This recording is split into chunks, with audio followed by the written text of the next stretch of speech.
Kalau minggu lalu kita membahas mengenai pelajaran kehidupan, ya, terus prinsip rohani, kemudian juga peringatan-peringatan mengenai Daud, ya, itu memang banyak aspek negatifnya.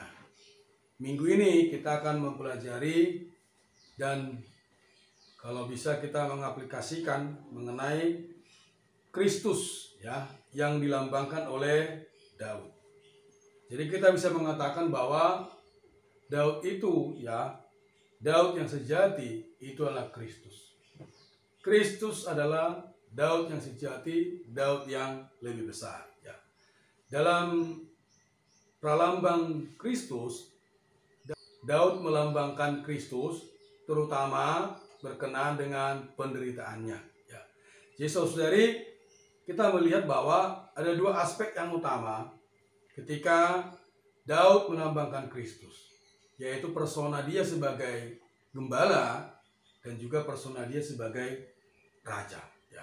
Jadi saudari, dari ayat Yeremia pasal 34 tadi kita baca, ya, ayat 23-24, kita melihat bahwa kelak Daud ini dibangkitkan.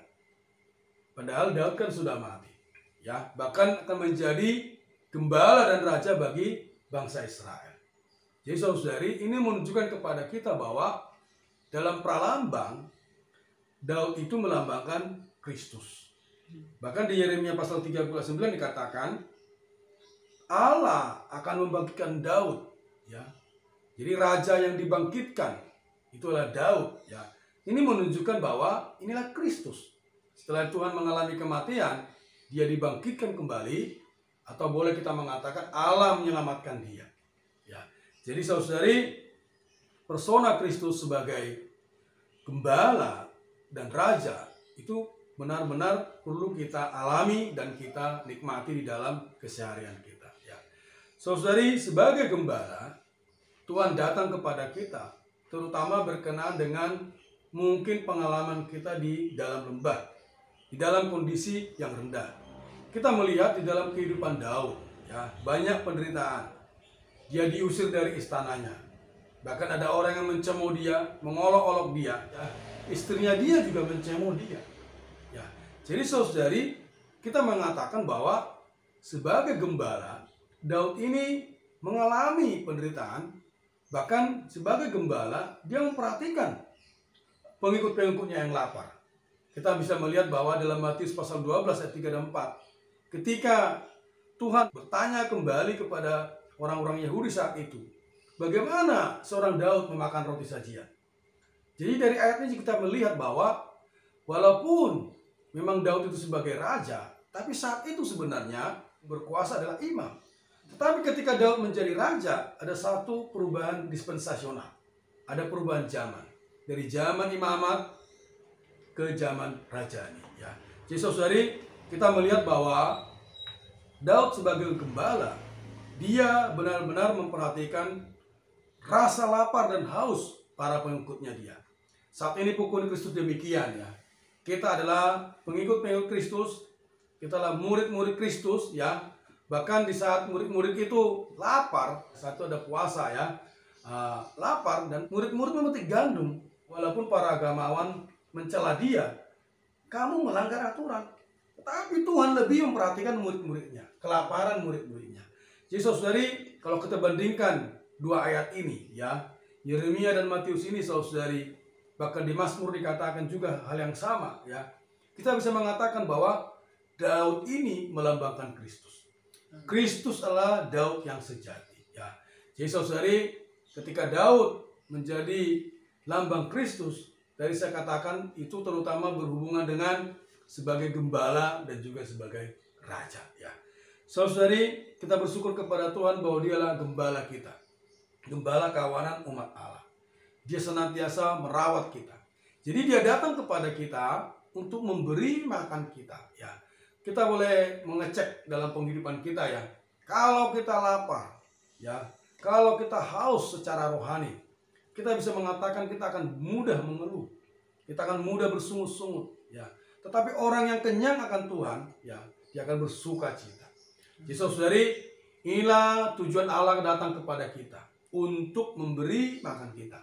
Nah, tak kala dia memberi makan kita, tak kala dia menyuplai kita, membuat kita kenyang, puas dan sukacita, kita menjadi taat kepada dia. Jadi di pihak lain dia memberi makan kita, dia juga memerintah atas kita. Jadi aspek yang kedua adalah Kristus sebagai Daud yang sejati jugalah raja kita, raja yang memerintah atas kita. Jadi saudari, Allah hari ini memulihkan kita, memulihkan tumpuan gereja, tujuannya adalah supaya Kristus bisa meraja di atas kita. Jadi saudari, hari ini Tuhan membangun, mendirikan gereja, ya, memulihkan orang-orang. Tujuannya adalah supaya Tuhan ini lebih berkuasa. Kita perlu melihat ini. Tetapi ada satu hubungan di sini, saudari, ya, bahwa Allah, Tuhan kita, tidak mungkin bisa berkuasa kalau kita tidak menikmati Dia sebagai gembala kita. Kalau kita tidak makan kenyang, puas, ya, kita tidak bisa diperintah oleh Allah. Jadi saudari, perawatan Allah, Dia memberi kita nutrisi, Dia menjadi gembala kita. Tujuannya adalah supaya kita bisa diperintah oleh Dia, supaya kita bisa berkuasa dan meraja bersama Kristus. Ya. Kemudian saudari, kita sudah melihat bahwa Kristus sebagai raja, Kristus sebagai gembala, ya. Kita juga perlu lebih maju melihat bahwa sebenarnya ini bukan dua yang terpisah. Ini satu persona. Dia adalah raja, dia juga adalah gembala. Ya. Jadi ketika Tuhan datang kepada kita, bukan datangnya satu-satu. Dia datang sebagai raja, dia datang sebagai gembala. Tapi pembahasan kita minggu ini memang penekanannya kepada kondisi yang menderita. Saudari, ketika kita membaca Mazmur pasal 22 ayat 2, ya, di sana dikatakan ketika Raja Daud berdoa, Tuhan, Tuhanku, mengapa Engkau tidak menolong aku? Ya, mengapa Engkau meninggalkan aku? Ya. Saudari, ini sama seperti doa Tuhan di Matius pasal 27 ayat 46. Eloi, Eloi, lama sabachthani, Allahku, Allahku, mengapa Engkau meninggalkan aku? Jadi ini juga kalau kita bandingkan, Daud adalah lambang dari Kristus. Kristus adalah Daud yang lebih besar, Daud yang sejati. Ya, saudari, ini berbicara mengenai penderitaan Kristus. Ini berbicara mengenai kematian Kristus. Jadi saudari, sebagai gembala kita, ya, dia sudah mengalami rendahnya, ya. Dia sudah mengalami dihina, ya. Bahkan dia sebagai raja datang ke bumi ini, dia juga dihina. Dia juga diolok-olok, ya. Bahkan ditulis di salibnya dia sebagai bahan olok-olok. Walaupun tulisannya di situ Inri, inilah raja orang Israel. Yesus dari Nazaret, raja orang Israel, ya. Saudari, itu dibuat bukan untuk menunjukkan bahwa Yesus raja. Tujuan mereka adalah untuk mengolok-olok Tuhan kita. Ya, jadi saudari, dia sebagai gembala, dia sebagai raja, itu satu persona. Dia merawat kita untuk memerintah kita. Ya, jadi saudari, kita bersyukur hari ini, ya, walaupun situasi rendah, situasi down, ya, situasi kita terpuruk, kita harus melihat ini, mengalami ini bahwa Tuhan itu adalah gembala kita, Tuhan itu adalah raja kita. Malahan, ya, justru di dalam kondisi yang rendah ini, bisakah kita memiliki sikap sebagai raja? Karena Kristus adalah raja kita, kita juga adalah raja-raja bersama dengan Kristus. Dalam situasi yang rendah, bisakah kita menikmati penggembalaan Kristus? Bisakah kita menikmati pemerintahan Kristus? Ini yang penting, saudari. Kalau di atas gunung, semua baik-baik saja, ya. Semua orang bisa menikmati Kristus sebagai gembala, Kristus sebagai raja. Tapi ketika kita kondisi rendah, ketika tidak ada jalan, ketika kita merasa diungsikan, merasa kesepian, apakah kita bisa mengalami Kristus sebagai gembala kita, Kristus sebagai raja kita? Pengalaman ini sangat perlu kita dapatkan, ya. Hari ini pun saya merasakan, ya, pengalaman itu berulang-ulang, ya, dan Tuhan ingin menguatkan kita, ya. Jadi saudari, kita perlu mengalami Kristus sebagai gembala kita yang merawat kita dalam terpurukan, dan dia juga sebagai raja kita yang memerintah kita. Jadi dalam kondisi yang down sedemikian, kondisi yang rendah sedemikian, kita tetap sebagai raja, ya.